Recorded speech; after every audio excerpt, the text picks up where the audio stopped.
Siku ya pili ya kongamano la 10 la ununuzi wa umma linaendelea hapa katika kituo cha mikutano cha kimataifa AICC, na moja kati ya tukio kubwa ambalo lilifanyika jana ni utolewaji wa tuzo. Sasa hapa niko na moja kati ya wadau ambao jana walipokea tuzo. Madam, habari za asubuhi? Salama, habari yako? Ningependa kufahamu kwanza majina yako, unatokea wapi na nafasi yako? Okay, asante, shukrani. Kwa majina naitwa Salome Peter Limo, natokea halmashauri ya jiji la Mbeya, ni mkuu wa kitengo cha manunuzi. Okay. Ndio. Wewe ni miongoni mwa washindi ambao jana walipokea tuzo. Kwanza hongera sana. Shukrani sana, asante. Ningependa utuambie siri hasa ya mafanikio ni nini ukiwa kama mkuu wa kitengo cha ununuzi na jana umeondoka na tuzo ya matumizi ya mfumo wa NeST. Nini siri hasa ya ushindi wako wa jana? Kwanza ni ushirikiano mkubwa ninaopata kutoka kwa management, kwa mkurugenzi wa taasisi na timu nzima ya wakuu wa idara na vitengo na watu wa ofisini kwangu pamoja na watumizi wa mfumo user department. Kwa kweli tuko pamoja, tunafanya kazi kwa pamoja, tunashirikiana, tunahakikisha zabuni zote za ununuzi zinafanyika ndani ya mfumo wa NeST na zinafika mwisho. Kwa uzoefu wako wewe kama afisa kitengo kwenye nafasi hiyo ya ununuzi, matumizi ya mfumo wa NeST yanarahisisha michakato ya ununuzi kwa kiasi gani?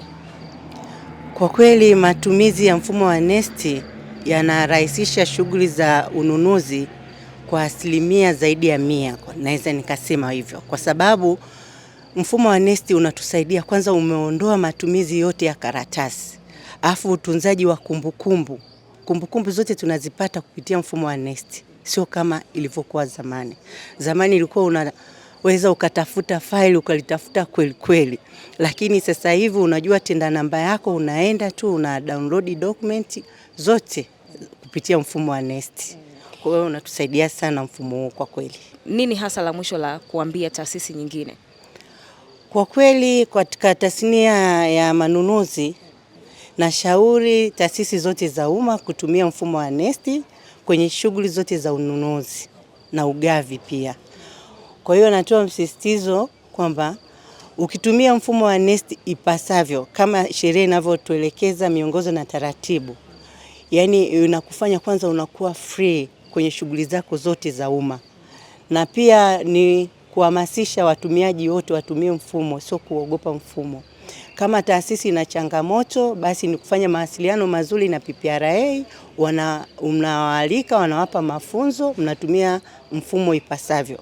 Hususan kama kwetu nilivyokupa mfano, paka shuleni, kwenye vituo vya afya kule, hospitalini, kote tunatumia mfumo wa NeST kutekeleza majukumu yetu ya manunuzi ya umma.